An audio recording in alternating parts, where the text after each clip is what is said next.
Oh,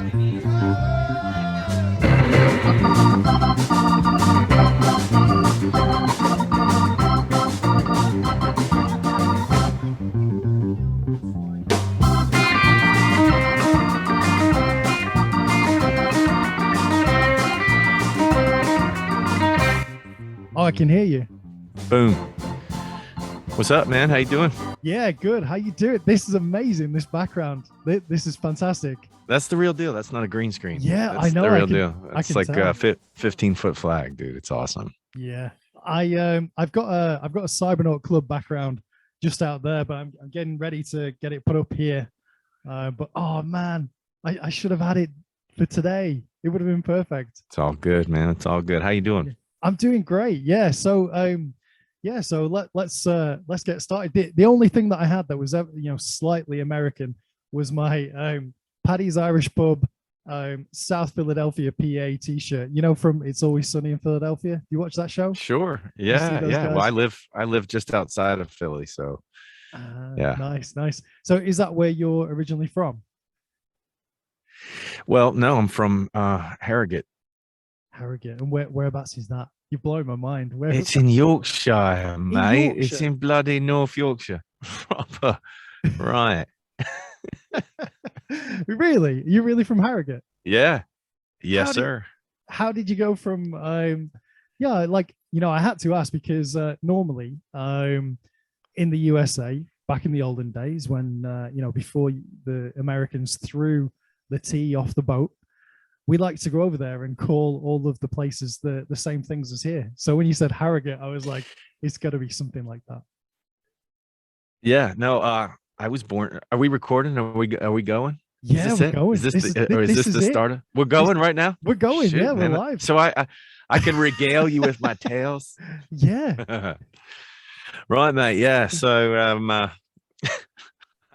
I have a horrible English accent. My mom, she was a Harrogate lass, right. And my dad worked for the NSA, worked for the government, and in Menwith Hill, and so he was an American, and he was working in England, and they met on a blind date, and I was born right outside of Menwith Hill, which is Harrogate Hospital. I don't even know if it's there anymore, but yeah, probably will be.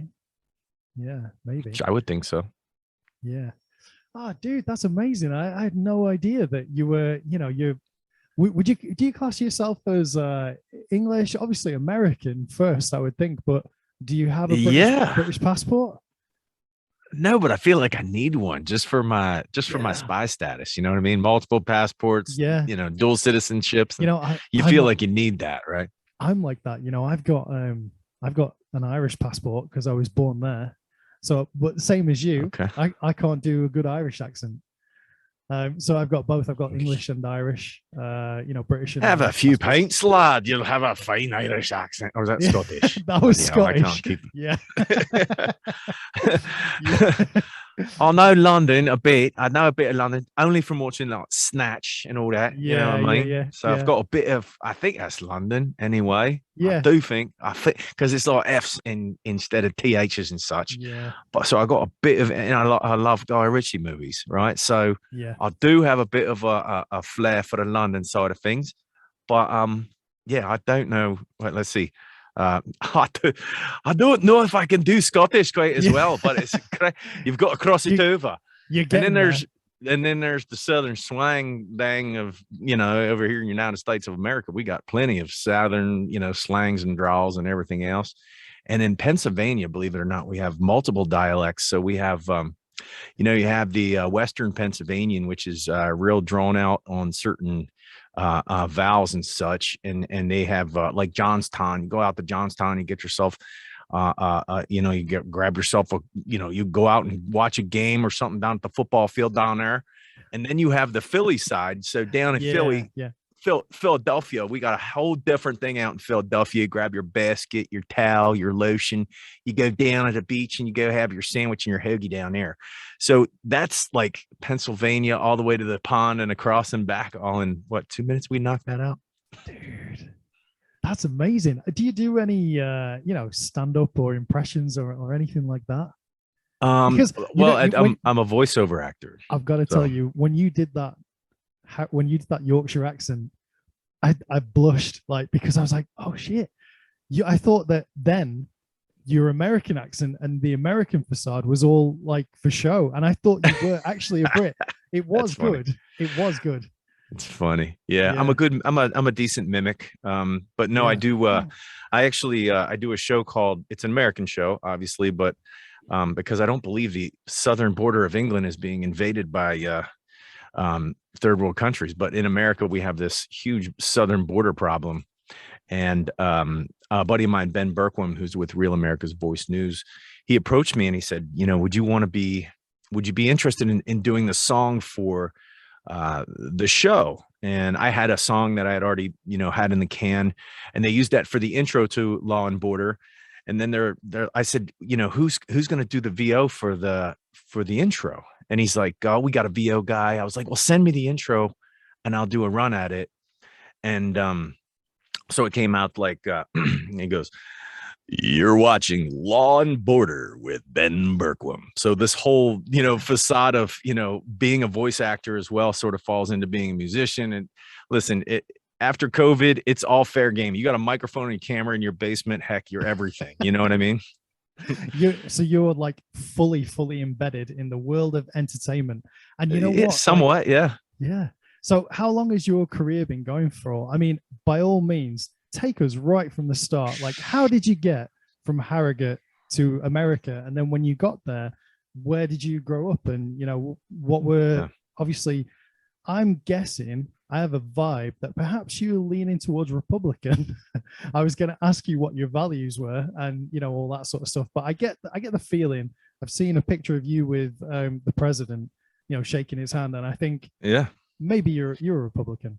Well, I'm a patriot, and there's a difference, because here in America, a lot of people who consider themselves to be patriots, or who love their country, or who believe in small government and want the best for what their kids, what we believe our kids should be learning. You know, we're classified as Republicans, but as a patriot, listen, there's things that Republican people and leadership has done that I absolutely loathe. And there's things that the left and the Democratic side has done that I absolutely loathe. So I think first and foremost, you know, I'm a patriot and I love my country. And I think that I think politics is destroying not only our country, but our world. Yeah. So, you know, just to lump me in as a Republican, I don't think that that's a fair assessment. Do I for a majority, I do vote for Republican, just because the left has skewed the Democratic Party so far to the left that it's almost become a laughing stock. It's a joke now. You know what I mean? It's like anything goes. It's a complete free for all. I mean, the policies that they've put in place, go back to the border. Yeah. Okay, it's 100% been proven that our southern border needs a wall. We need some sort of protection. It's too vast. It's the desert, and these people are exploiting the desert to traffic young girls, young boys, drugs, guns, and money. Okay, yeah. That has 100% been proven. But because the previous president decided, okay, I'm going to build that wall, and somehow try to slow the spread of what is coming up from that southern border. With a wall, at least they have to go around it or over it, or it gives us a way for them to see. But these cartel operatives are, a lot of them are part of a circle. They go over the border with guns and drugs, and then they come back over with girls and kids. So it's a continual circle. And if you don't at least try to quell that, you don't try to do something about that, then you're failing. I feel you're failing your country, you're failing your nation.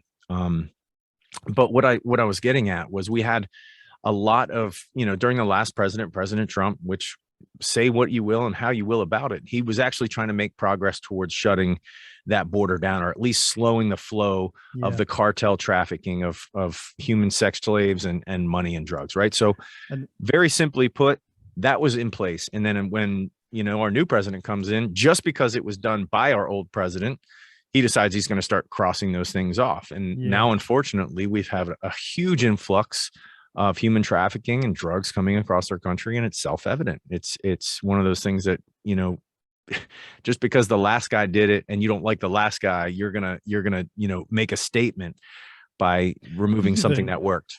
Yeah. Even if it's a fantastic idea, like, just because the last guy did it doesn't make it a bad idea if Right. you just because you don't agree with him. Right. Like, if it works. yeah, if it works. exactly. Right. Like Yeah. one of the most insane things about that change that I've seen online was all of the equipment that was paid for and commissioned by the Trump administration is just lying down there in the desert, waiting to be used and waiting to be put up. And it's just kind of rotting away like under the sun, you know, or in the dust and corroding away. And we look at Afghanistan, right, for the same purpose. You look at all the munitions in the, you know, 13, 14, 50, however long we were over there, and instead of properly removing it and getting all that stuff out of the hands of quote unquote terrorists and the enemy, you simply just leave it there and take the battery leads off so that they can't start it up. You know, I think you're just putting gasoline, matches, and a bottle of whiskey in the hands of a 3-year-old kid at that point.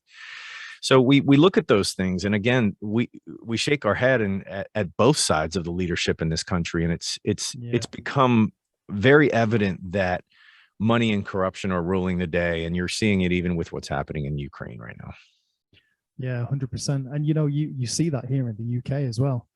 There's always you know, cash for favors, and you know, members of parliament giving deals to family members or cousins or friends who they went to university with, and it's just like, that's not quite right. Like, that isn't how it should work, really, and it's not benefiting everybody.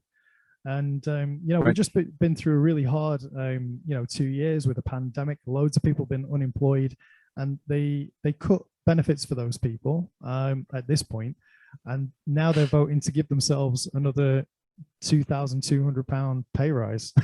Sure. It's like, well, when you're in charge of the money and the checks, it doesn't matter. You know, you're the check and the balance. I don't mind if I do. The laws. You don't mind me if I take a little bit more. Yeah, it. And in America, it's even worse. You know what I mean? So it's even more exploited. But well, you always do everything better in America, right? So it's gonna be worse. Jeez. Well, I'm a believer that sooner or later, you know, Skynet's going to take control and the Terminators are going to be here. So we better start thinking along the same lines. But you know, we don't. Our representation was in Washington D.C. in the old days. The reason that we had to send a representative to gather in Congress with the House and the Senate and all that. The reason that we did that was because we didn't have telephones. We didn't have communicative devices. We didn't have computers. We didn't have anything. It was horse and buggy. Yeah. Send the representative from the farms to go down and tell them how we feel about this topic or that topic or church. And you know, all these things, how we're going to defend the nation. And inevitably, it's gotten to the point where it's so skewed and swayed in the opposite direction, where we don't tell the government anything anymore. The government just tells us what's going to happen, and that's it. You have no say. And I tell people in America, I was like, if you truly believe your vote has any weight anymore, I was like, you're lying to yourself. Yeah. It's a nice bit of wallpaper to say that you're a part of something or to say that you've done your civic duty. But in America, your civic duty, I believe, has to stem way, way deeper. And it goes into exercising rights and things like that have to happen by the citizenry in order for a country to thrive and inevitably survive. So, you know, and one of the other big problems that you've got over there is that you have people, you know, don't want to, you know, shit talk anybody or, you know, but Pelosi has like been there for over 40 years, and then you have these people who are there for over 40, 50 years in some cases, decades upon decades, amassing wealth for themselves, and not looking out for the, you know, the original interest that probably back in the day they didn't have that when they first started. I can imagine, you know, Pelosi back in the day thinking, I'm going to make a difference. I'm going to help somebody. She probably didn't go in there thinking, I'm going to help myself to as much as I can get. And that's the baseline for politics, right? You want people who inevitably have their heart in the right place. And I think that's where a lot of politicians, just like you said, okay, use Pelosi, for example. She's been in there since the dinosaurs, right? Since the Cretaceous period. So it's one of those deals where she probably, like you said, started out very centered towards the middle. And as time progresses, you know, she makes a mistake. She gets caught somewhere doing some little pinch somewhere in a back bar, and somebody's like, "Hey, I saw you do this. I got it on film. You know what I mean? I could take it somewhere, or you could help me out." And that's all it takes. I always say that people with families should stay out of politics. I don't think it's made for family people. I think it's one of those things that I think you have to be fully committed to the Constitution that you swear to defend and uphold as a politician. And I don't think family that can be levered against you, because your kids, again, with the Obamas and the daughters of the Obamas being caught in all kinds of drug scandal and partying and all those things started to lever. You can start levering those things against politicians, especially in this day and age. So I'm a believer, I'm a family guy. I got 2 sons, but I'm a believer that you should try to put the people that are in office that are willing to literally die on the cross for what they're there to do. And if you have those people in place, then it seems to quell some of that, like you said, backdoor dealings and insider trading that has gotten Pelosi and Biden into places that they just don't belong. I mean, it's. But I guess to back up your point, you could look over to Germany at Angela Merkel, who's recently, stepped down, recently retired from being the Chancellor of Germany. Yeah. No children, just her and her husband. And I've heard that, she just goes to the supermarket like a regular person. Right. And lives a normal life, even though she's the chancellor, and lived in a small apartment, even though she had the access to a palace in Berlin. Sure. And then you have Theresa May, who was the prime minister before Boris over here. Again, no children, just completely 100% focused on the job. So I think that that is it seems to ring true for those two. But I wonder, Dave, if you don't have children, if you would understand the issues that parents go through. That would be my only concern. Like, and you as a father, like I'm a father, I've got two young daughters. I didn't really understand what it was to be a parent until I had kids. And now it's like, whoa, it's totally different to like whoever I was before that is a different guy. Like, well, I think there's an obvious knowledge to it. Innocence in general, as human beings, we obviously recognize innocence, right? It's the difference between good and bad, and sort of the opposite of evil, if you will. If you see someone who's completely deranged and is a psychopathic, sociopathic killer or something along those lines, and you look at a baby and you look at those two pictures and say, which one's the threat and which one do I protect and which one do I not protect? If you look at our documents from our nation, and you go down through the Constitution and those things like the Second Amendment, which seems to be a super hot push button issue across the globe, as far as, Americans being able to have guns and weapons sort of at hand. And again, you look at those two things, and we always say here in America that you lose the Second Amendment, you lose the rest, because you no longer have anything to protect the rest of the rest of the innocents with. So again, we look at those things, but I think inherently, a good person who's willing, like you said, not to bite out of the forbidden fruit of, the endless amount of money in the coffers, and not going to take the backdoor deals, and they don't have kids, and they're living a life that shows that they're out there making the right decisions in Congress and with policy. I think it falls into perspective that they are doing what's best for the children of the nation, inevitably, just by holding up the original founding documents. At least that's the way it feels on the American side. Yeah, I mean, I totally support your right to bear arms, and like we don't have that written in our Constitution, but over here, you can get a gun. Like, it's not impossible. Right. You just have to be a member of a club and a member of a shooting range, and you have to have a criminal background check, and then you have to abide by certain rules, like keeping the ammunition separate from the gun and keeping them locked away in different locations and that sort of thing. So you can get them. The gun laws aren't as liberal as, say, I don't think anybody here could ever do like conceal and carry or anything like that. And there's like certain restrictions on the length of the barrel of a pistol. So it can't be too short. It's the opposite. It has to be really long over here. And I think that's for like concealment and stuff like that. But yeah, I've been shooting. I don't think there's anything wrong with it. And I think, it's a totally different mentality, isn't it, over there compared to here? Well, it is, and we're seeing a crime rate now that has shifted into just open crime as almost legal. So you have people that walk into stores, just smash and grab, and you're not even allowed to protect what's yours. So it's just, there's a whole shift, and unfortunately, yet again, it comes from policy being put in place. There was the George Floyd murder. Okay, there was a law enforcement officer, which was obviously acting out of whatever training he had ever had, despite whatever the background was between the two. They knew each other. There was a lot of things that never came out that weren't really brought to surface. But long story short is, okay, there's a bad cop acting in a bad way. Definitely did not handle that situation properly. Neither did any of the law enforcement in that area.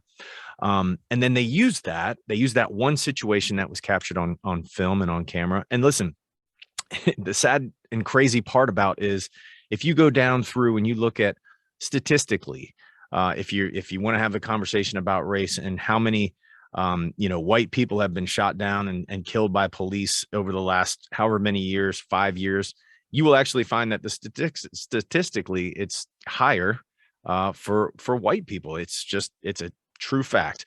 But yet again, it's twisted into race because of the George Floyd thing. And again, it has created a divide in this country that I feel like it was meant, and out of all respect for George Floyd and the family, it was meant to try to quell a certain race of people, instead of saying, okay, let's take a look at this instance as an instance. But we looked at it as an entire thing against an entire race of people, and it destroyed a lot of things that we had in this country that were helping us. And unfortunately, now we have a lot of doors that have been opened, and a lot of things and a lot of narratives against police and law enforcement and policing that are really what was keeping us on the rails. So now again, you have one bad cop basically being the blanket assessment for all law enforcement, and now we're going to legislate all law enforcement against the actions of one bad police officer. And unfortunately, it's backfiring incredibly, to the point where even President Biden last night said, hey, we don't need to defund police. We need to fund police. We need to get them better trained. We actually, we're losing a battle here. And he's even recognizing that sort of where we took things after George Floyd was a little too far. It was a little too far left, and too lenient, to the point where we need to get back on the rails again. So, on that topic and on that conversation, again, if you look at the statistics of, take the city of Chicago, which has the strictest gun laws in the nation, the murder rate is higher than anywhere else in the country. So it just, if you arm your citizens and give them something to fight back with, you take the target off their back. People are less apt to be like, well, I'm going to mug that lady. Little do you know, that little old lady's got a Derringer, and she's going to pop you. It evens the playing field. And I don't know what the statistics are in England. So do you think that there's a direct correlation between having very strict gun laws in Chicago and having an increase in gun crime? Like, is that I think it is. I think because guns are here, and it doesn't matter. It's not just gun crime. It's crime in general. The shootings are up, the stabbings are up, the death by hammers are up, the death by freaking baseball bats are up. Everything is up because you have taken the ability. You basically know who the people that are playing by the rules are and the people who are not playing by the rules. You can look at your Aunt Mabel with her little basket of groceries in her pocketbook, who's heading back home from the bodegas. Pretty much that she's playing by the rules, and she's probably got a couple shekels on her, and you're gonna hit her over the head with a bat, kill her, and take her purse. And those are the kinds of hit and run crimes that are just becoming rampant. And again, statistically, there is a direct correlation, because you look at any of the major cities that have those gun laws, and again, population is increased, right? But there are do you think that plays into it, an increase in population? Sure, do you think, obviously, absolutely. Not to make like a totally wild connection or metaphor, but like, do you know what a cricket is? Like a small insect makes a noise in the countryside, at night.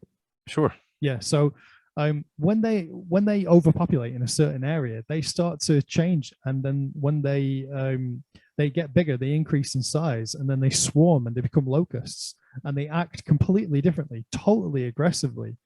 And I wonder if like something is happening to humanity where there's too many people in one area, or we're stepping on each other's toes and we're getting frustrated at little things, and we're driving in these vehicles, and we've all got a sense of hypervigilance, and we're all on edge, and we have all these external pressures coming at us from the media. And I don't think we're made to handle all of this information, all of this extra stimuli.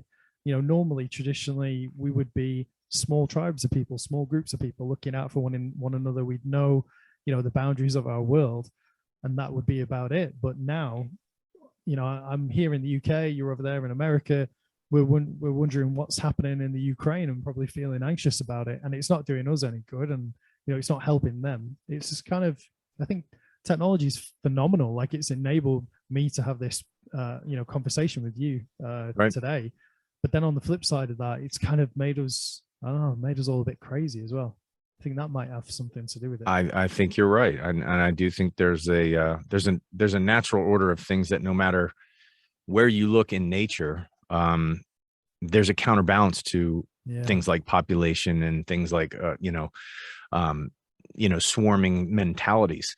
You look at the ocean, like you said, okay, there's too many sardines. Well, all of a sudden, the sharks are having a feeding frenzy, which means they're breeding at a higher rate. So all of a sudden, that influx and overwhelming amount of sardines that are in the ocean start getting wiped out heavier and heavier by the sharks. There's always a balance that happens in nature. And I think that's one of the laws that you just cannot, you're not going to be able to adjust that. So listen, and we can get philosophical or religious on that topic, but I think God has a hand in all those things. And I'm a believer that says, okay, if you put the world inside of a bubble, which is basically what we are,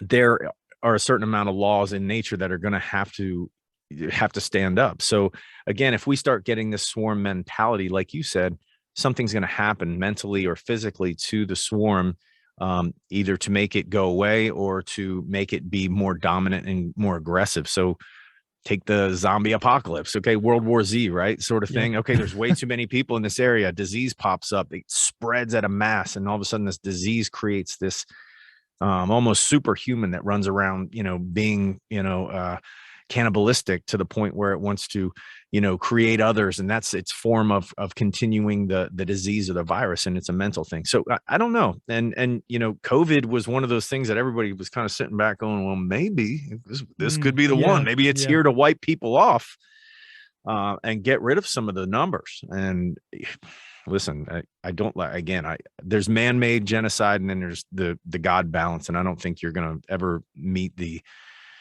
maker and not know which side wins that battle. God's balance is going to win. So yeah, it's kind of there's a lot of questions about that as well, where the origin of that was. And some people online question even whether there was a motive behind it or whether it was pure accident. And being optimists, kind of hope that it's just an accident or it was nature, and we've done our best to take care of it. Yeah, or we could just blame Fauci. Yeah. Yeah, Fauci, you knew what you were doing, mate. Bloody hell, why would you ever do that? You know what I mean? But why would you take well, it's like nuclear weapons. You know what they're going to do. You know what they're capable of, right? We figured out. You don't need to make them better. Put legs on it. Figure out how to make one. Now you make 103 to 5 to 800 megaton. Of those, right? Megatons. And it's like, what's the end game there? Global just destruction. You're gonna Dr. Evil that thing and just drill it to the center of the earth and just send us all out into space. And that's kind of, Death Star it. Yeah. You hate to say it, but that's what Putin's actions right now feel like to me. A little bit of reckless, just in case, and I'm one of those people that believes that the currency of the afterlife is remembrance. So I do believe that Jesus wins that battle. Elvis is up there, but also so is Hitler, so no matter how you remember, if you're remembered here, then you have some sort of currency in the afterlife, if that makes sense. And it's one of those things that you look at Putin and you look at his age, you look at his past, you look at his sort of sociopathic behaviors, and you look at what the end game is for him.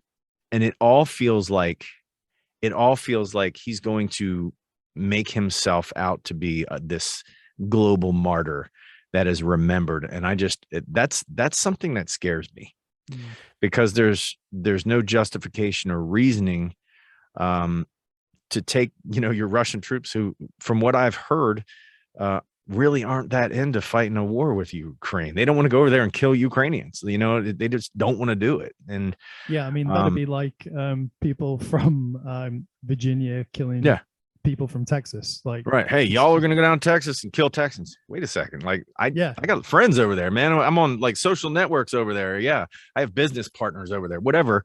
It just feels like, he's trying to take that sort of Cold War mentality that he had such a grip on the world with. And once he realizes that he doesn't have the manpower, once he realizes that he's probably going to drag NATO into this thing, if he thought he was going to get in and out without NATO being involved, once he realizes all those things, and he's just a little man in a basement, and that his own people, his own citizens in his own country are protesting against him, and it says a lot. Yeah, when there's nowhere else to go, like, that's the scary thing. What's he going to do next? Yeah, and he needs it. We need a coup, or we need somebody to honestly just take that ability and that power from people like him all over the globe, as well as him. Yeah. So. What do we replace it with, though, Dave? That's the question. Well, the void is, you can get down to it, and you can replace it with a commonality of what your natural resources are, and you look at Russia and the natural resources Russia has, and you look at China, and you look at the other superpowers across the globe and what their natural resources are, and you come up with an economic solution that keeps everybody, whether it's I'm not saying a complete new world order or government, but something that, because we now have the communications and the abilities to run the tech to be able to balance things, then we need to create that balance. You know what I mean? We had fuel and energy independence in America to the point where we weren't importing a drop of oil. We had it. Okay. Again, this goes back to our last president. The spigot was open. We had energy independence. We weren't counting on the Middle East for barrels. We weren't counting on Russia for barrels. We weren't counting on anybody for barrels. And it kept some kind of peace, because during that time, there was no, other than Afghanistan sort of being at a standstill, there was no, major attacks around the world. So, energy independence for us was a big play. But again, you look at all the other countries. You look at Mexico and the cartel. And as much as I hate the cartel and I hate illegal drugs, there's still a place for what they have and what they have the ability to grow, to be a part of the world economy, and to put value on those things and to bring them in so they don't feel like it needs to be guerrilla warfare. But again, listen, I'm not an economist. I'm not a global, guy. That I'm just a musician, dude. You know what I mean? I'm just thinking of what I would do if I had all the pieces of the puzzle in front of me. I'd be like, okay, well, coffee, bananas, and whatever opiates and drugs we need grown in that soil down there, let's grow that there. Okay. Then let's use that for actual genuine purposes, like for, helping people in hospitals, like, right. Just because they're doing it anyway. Where do you think they're getting it anyway? Yeah, exactly. There's the above the table and the below the table. There's the street market. And just because something's on a schedule somewhere on a bit of paper that says it's illegal doesn't mean it's not useful. Like, it's on the planet, it's part of nature. Like, it's here for a reason. And just because people abuse that sometimes, sometimes accidentally, sometimes on purpose, and that causes all sorts of other social problems. Sure. Doesn't mean that they don't have a use somewhere, that they can't help people who are in need, that they can't heal people who are in pain. It's kind of you're right. Like, there has to be a better way to share everything, and I do believe that there is enough of everything on this planet for everybody, and even more people as well. But then other people would call that communism or socialism. True. And well, if you put the power into the people that if you let singularities, control it, then yeah, it does become a communist idea. But if it becomes if it's a farmer's market, then it's a communal idea, and it's like free trade, isn't it? Like kind of like free trade, like a small grassroots economies, but with technology in the background as well, able to move things from A to B without having to, I don't know, take a bribe or whatever it is. Well, there's so many cracks in the dam, right? And I think we're seeing it. We're seeing the breakdown of our the democracy of our republic. We're seeing the breakdown of the original sort of founding. Again, you go back to our Constitution. We're just seeing the breakdown of it, and instead of using what technology is giving to us to reaffirm what we have in our Constitution, instead of using those things as tools and saying, okay, here is possibly an entire way to listen to what the people of this nation actually truly do want. Okay. Yeah. Let's look at it like, hey, let's ask the people. We no longer need a certain representative who has big pharma and everybody else, in his pocket and working the system so that he can get rich. You just ask the majority of the people, literally. I mean, if we can figure out who we want to be America's Got Talent winner or the Voice, right? 15 million screaming 12-year-old girls can figure out which person they want to hear win the Voice. We should be able to figure out how much we need to tax ourselves. We should be able to figure out a lot of these things that we've just lost the handles on. It's just it's hard to watch. So anyway, like I said, don't have any answers. I'm just a musician guy that's worried about my kids, man. Dude, I don't want to bum you out or drag you down by thinking about those things. So, it's all good.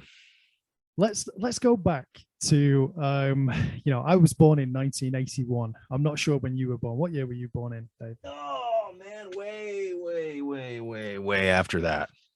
No, you weren't. Just kidding. Yeah, I'm okay. 75, man. 75. You are the best looking 75-year-old I've ever seen. No, 1975. Oh, 1975. Sweet. So you're only a little bit older than me, tiny bit, 6 years or something. Yeah. So let's go back to your early memories. I'm thinking, to me, 1985, 1986, 87, okay. Hulk Hogan, WrestleMania, Ultimate Warrior. Like, there is nothing in my life more than the desire to go to America, be a cop. Like, that's all I could talk about when I was a kid. That's all I wanted to do. I wanted to live in New York and be a cop and go see WrestleMania. Nice. That was it. So for you, what was growing up like for you in America as a kid? Small town America. Farmers, a lot of farmland around us. We baled hay in the summer. We played football, baseball, basketball. I worked on a produce farm. I was also the paper boy in my town.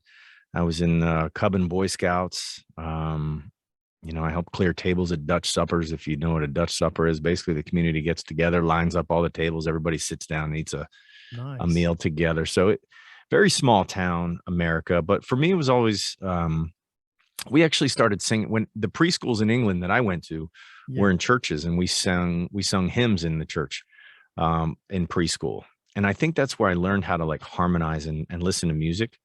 And from there, music was always kind of there. I was the kid that was dancing around with a tennis racket, pretending I was playing guitar as a young kid. And then, I found church choir to be somewhat fulfill the need to sing. And I did that through youth choir. And then from there, I was in choir with the school.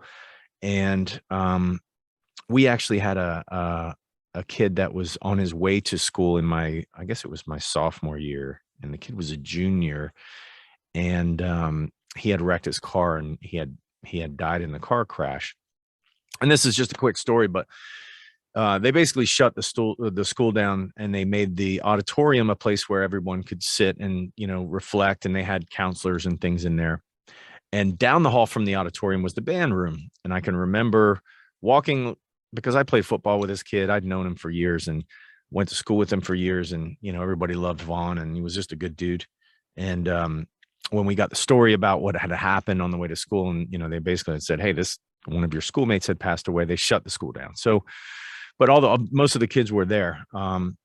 So I'm heading towards the auditorium, and I'm about ready to go in through the door. Down the band room, way down this other end of this hall, I hear this guitar echoing down the hall, and it's playing the slide from the beginning of Freebird. And I'm sitting there like, is that somebody playing, or is that legitimately like somebody's got the track and just playing the song? And then I realized it was just a guitar. And I decided I walked down the hall. I was like gravitated, like moth to a flame. And there's this dude, and he's in there and he's playing Freebird. And I was just sitting there watching him. And then all of a sudden he like busts into the solo, and I'm just like sitting there watching. And then finally got done. I was just like, hey, that was awesome. He's just like, yeah, man. He's just like, this day sucks. I was like, yeah, it does. And he and I, grew together as friends. And I said, I sing pretty good. He's like, nah, dude, I already got a singer, man. We're gonna band and this, that. And I was like, no, man. I'm legit pretty decent. And I was all into Nirvana back then. Pearl Jam. It was very grunge era. I was in the heat of it, and I had a grungy voice. And I went down and I was like, can you play Pearl Jam? And he's like, started playing Pearl Jam, and I started singing. And he's just like, holy shit, you do have an amazing voice, dude. And I was just like, yeah, let's go. So we created this band, and we put on this talent show. And at the end of the year, that was it, because I was shipping off. I was joining the military right after my senior year. And I did that. So I basically found music, found a band, found a group of dudes that I liked playing with, and then stopped it to join the military. Yeah. And in the military, I wrote a couple songs, and then as soon as I got out, like 3 days later, I was on a stage and back rocking out with this band again. So it was cool. So after you left the military, you went back with that same band. Same guitar player and drummer. Yeah. The other players, the bass and rhythm had adjusted a little bit. Yeah. But we went back, and they were already playing out and gigging, and he was the singer. And like I said, I had written some stuff while I was in the military with them. And again, we just, like I said, it was just a small town, garage band, and we put it out there on the street. Did you record any of the songs that you wrote when you were there? Because or not, like, because they're early, no, I did. Because I've got your, well, not your whole discography, but I've got your Spotify open. Okay. So which ones did you do?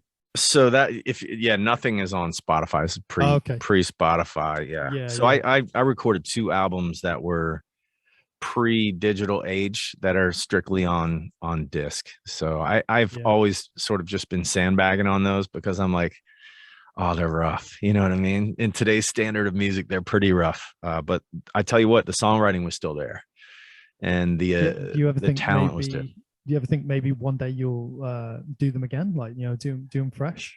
Yeah, maybe come back to them. The one band I was with was called 1 Echo 1, which was my call sign. Well, I was with the Sniper Teams in the Marine Corps. I want to know all about that. I don't have that much time. But yeah, man. What? You'll have to come back. Like, honestly, yeah, we'll do it. We'll do it. But the last 2 records, we'll talk about these since they're available. The most recent one is called Too Far Gone. Yeah. And this one basically is more direct. And again, the 2 albums that I put out since 2018, they're storyteller records. So I narrate through them. I tell the stories behind the albums. I tell the stories behind the songs. Give you a little bit more than probably what some people are even asking for in music today. But I wanted to create a listening experience, because I feel like people just we're just singles, right? Just give me a song, put it on my phone. That's it. I don't want any other connection. And I was trying to build a bridge of connectivity to the listener, a stronger bridge of connectivity to the listener, to bring you inside of my mind a little bit. So the first record I released was called Music on a Mission. That's this one. And this was the first storyteller album, debuted at number 6 globally on iTunes rock charts. It was like, my favorite song on that album is Warrior Inside. I love that. That's a good one. Yeah. That's so cool. I listened to I've just been listening to you on Spotify mostly, and just going over it again and again. And yeah, Warrior Inside is one that really gets me going. Like I love that. And so what was the other one? Into the Fire as well. Into the Fire is a good one. Yep. Yeah, but I've listened to all of them like a lot, like recently, especially since you confirmed that you were coming on. I was like, yeah, I was like, man, I need to like get ready, brush up. Yeah. So yeah, this one and this one talks a lot about the patriotism in the country and where I believe, you know, just talking about some of the things we're speaking about. Yeah. The next generation, our kids, are we doing right by them by giving them tech? I talk about the war on police. I talk about what's happening with, you know, our nation in general and just where we're heading. And then the next album was called Too Far Gone, and this one is more introspective. So this one tells you a little bit more about mental health and some of my battles and personal, you know, wars that I've won and some of the ones that I've lost.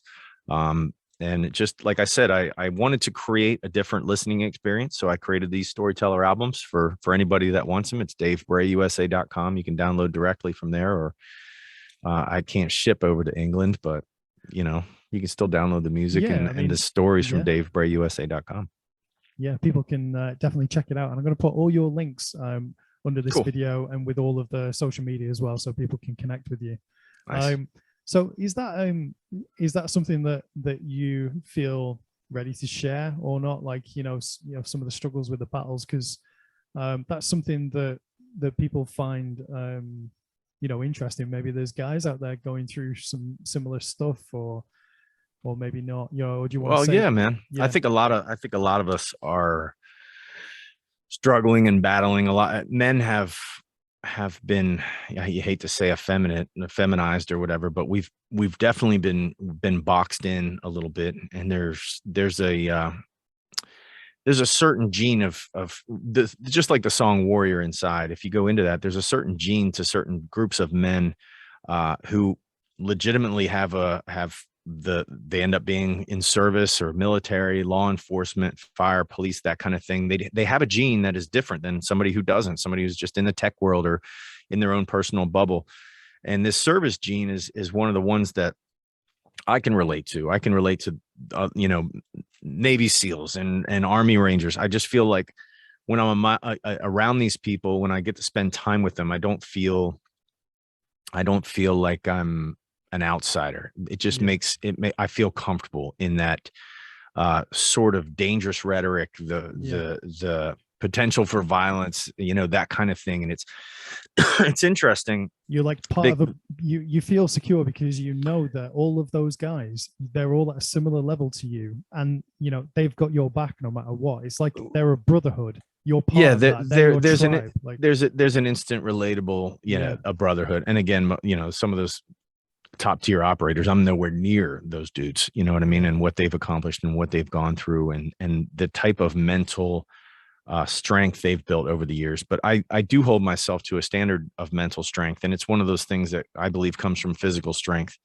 And you know, being 46 years old, I'm 6'3" and 200 pounds. I'm in decent shape, but I'm also broken down. You know, I'm on my third or second total ankle replacement. I got, you know, scars and surgeries all over my body, but there's a never quit attitude that comes with it. But you talk about the struggle, a lot of sort of our coping mechanism, or I'll say for myself, my self-coping mechanism was very easy to escape because, again, to these sort of high intense sort of real life things that we've all gone through or we've been a part of, the opposite of that is to somehow figure out how to escape from those moments and just draw a line so that you can do that. And for me, you know what I mean? Personally, I was a drinker. So I used to, you know, I was not a social drinker. I was a guzzler, light beer by the can, man, just as many as I could on a Saturday or whatever. And I've realized that I wasn't really drinking to enjoy the moment or to be social. I was just drinking to escape. And a lot of that comes from my past and some of the things that I've dealt with. And, you know, it just got to the point where I sort of had to make a decision. I was going to either continue to do the escape thing or really face the demons, you know, head to head and try to figure out how do I create some sort of balance with, you know, my past. And when I realized that I was doing nothing but inhibiting, those demons from my past by drinking and waking up the next day and looking at them in the mirror and saying, my God, you're allowing them to win. You're giving them victory. You're giving them power over you. And I realized then it wasn't the alcohol that was, really the issue. It was my lack of willingness to face my past. It was my lack of willingness to come to terms and actually learn from my past. I didn't want to learn from it. I just wanted to relive it to give myself an excuse to escape from it. And if that makes sense to anybody out there, it was a matter of doing that. And so I decided to remove the alcohol from my life to see if I could just deal, you know what I mean? See how I would cope if I could just look at these things. And I'm not big on psychiatrists or sitting in front of somebody and talking. So it's like one of those things where I realized that, okay, if I'm going to get power over these things, I need to really go back to the moments. I need to learn from those moments, accept what I can and cannot learn from them, and then just sort of let them fade off into the distance. And over time and practice and through a lot of prayer and a lot of faith, I give all the glory to God. I asked for him to remove those things out of my heart. Asked Jesus, hey man, remove my want to go back to those times, remove my willingness to dive back to those memories and feel them. I don't want to feel those memories anymore. I've learned from those memories. Please remove them from me. I think that was what gave me the power over them. So again, refreshing. It was just, I was allowing alcohol to anchor me to those negative past experiences. When I removed the alcohol and gave those past experiences to my higher power, it allowed me to basically set them sail and learn and move on. And, it's given me a different perspective on life. It's given me a different freedom. It's given me a different relationship with my wife and my kids and my family that I love. So I'm blessed for every moment that I have. And it's a rare thing to say that you've, accomplished something that's seems really like quitting something at the same time, if that makes sense. Yeah, dude, that's really beautiful. That's like almost a beautiful way to end the show as well. I don't even want to ruin it by saying anything else after that. It's all good. It's all good. But we've just entered Lent. Do you celebrate Lent? Like, is Ash Wednesday today? We try. Again, it's about giving up, right? Taking the want out of your hearts. Because listen, we all pray for things. Yeah. We pray for, oh man, dear Lord, please, let me get this job, or please let me get that, this home that I put a bid on, or please let my, give my son the power to, do what he needs to do. We all ask for things, but I've found that God has really listened when I've asked him to remove things from me, from my heart. Hey, Lord, take this away from me. Like, please get rid of this. I don't want to hold it. I don't want to carry it. I don't want it around me. Take these thoughts away from me. That those types of prayers for me are the ones that God has answered for me. So yeah, dude, long may it continue as well. Yeah, I hope so. Pray so. Amen. So how much time have you got? Because honestly, I could talk to you forever. No, I do. I have to I have to close. So hey, Paul, thank you for having me on, man. Again, it was great to reconnect with my brother overseas. It's always nice. Touch base. My brother from another mother. From my mother. Yeah, how many F's can we put in that one? Yeah. But yeah, man, it was cool to connect with you. And I want to, maybe next time we'll talk more about you and what your journey's like and how things are going for you over there. Yeah. It's going okay right now. There's stuff going on right now in my personal life. My mum's husband, my stepdad, he's not well, and so he probably he's probably going to be gone soon, tomorrow, I think. So that's a pretty tender thing, but like my life, like right now, is awesome. Yeah, I've got zero complaints. I've got a great job, beautiful wife, 2 beautiful daughters, everything I've ever wanted and more, and it's just I've got no complaints whatsoever. Cool, brother. I love it. So, well, prayers away to your, is it father-in-law or stepdad? Yeah. And maybe give him the the Music on a Mission album to listen to. It's got Amazing Grace on there and some other really great, powerful pieces of music. And I've heard that it's helped a lot of people sort of get through those times, reconnect them to what's coming next. So you do have a beautiful voice, an amazing voice. You wanna sing us out with anything? How you feeling? We're not gonna do that. No. You have to pay for that, my friend. Yeah, but yeah, if people want to hear it, they can go to DaveBrayUSA.com. You can check out the videos on YouTube, Dave Bray USA. They got some great videos on there that we've shot over the last couple of years. So I appreciate you having me on, and no worries. Take care, be well, and God bless, my friend.